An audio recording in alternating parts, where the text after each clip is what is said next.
नमस्कार, जय श्री महाकाल। मैं पंडित शेष नारायण आचार्य आप सभी को आने वाले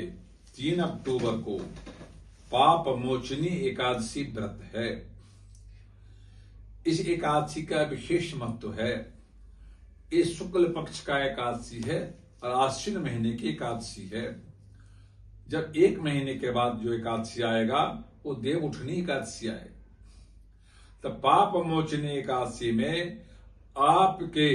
वातावरण में किसी प्रकार का कोई दोष होता है। आज शुक्ल पक्ष के एकादशी जो है वो देवताओं के लिए समर्पित होता है। तो भगवान विष्णु, माता लक्ष्मी, गणपति, भगवान शिव, माता पार्वती, जितने भी देवी देवता हैं सभी के लिए एकादशी अर्पण की जाती है। इस एकादशी में यदि आप विधि विधान के साथ सुबह ही मन में संकल्प ले लेते हैं, जो आज मैं विधि विधान के साथ जो एकादशी व्रत करूंगा, तो सुबह स्नान ध्यान करके मन में संकल्प कर लें और आप अच्छा श्वेत वस्त्र धारण या पीत वस्त्र धारण करके और आसन लगा करके सामने तुलसी दल, गंगाजल, शालिग्राम और केले का वृक्ष इत्यादि रख लें और वहां विधि विधान के साथ उनके पूजन अर्चन करें, जिसमें श्रीखंड चंदन का प्रयोग करें, तुलसी दल, गंगाजल का विशेष तौर पर प्रयोग करें। आप मन में प्रयोग करते हुए मन में संकल्प लें, मन में धारणा बनाएं, जो मेरे द्वारा जो अनजाने में जो किसी प्रकार का कोई कमी हो गया हो, जैसे मेरे से पाप हो गया बोलने में, चलने में, सुनने में, करने में, सभी दोष को मैं समाप्ति चाहता हूं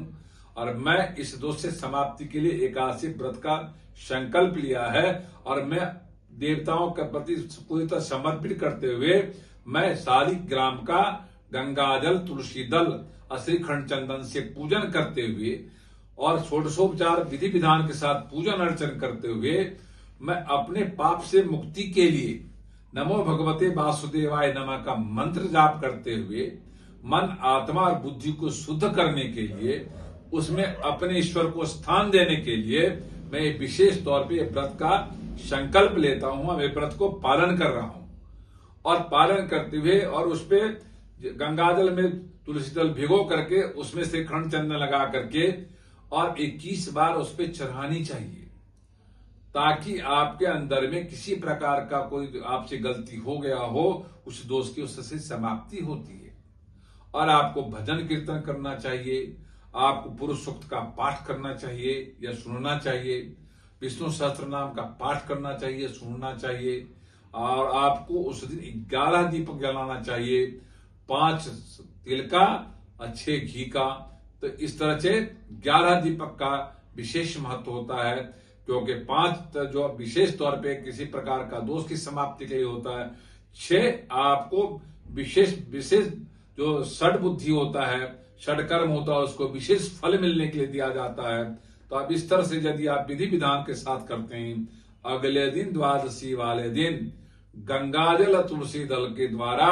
उस व्रत को समाप्त करते हुए पालन करते हैं, आप विधि विधान के साथ जो भोजन इत्यादि है यथाशक्ति वो किसी मंदिर या किसी पंडितों को दान दे करके, किसी को खाना खिला करके फिर आप भोजन ग्रहण करते हैं, तो आपको विधि विधान के साथ पूजा का पूरा फल एकादशी का मिलता है, ऐसा शास्त्र कहता है। जो विधि विधान के साथ एकादशी व्रत करते हैं,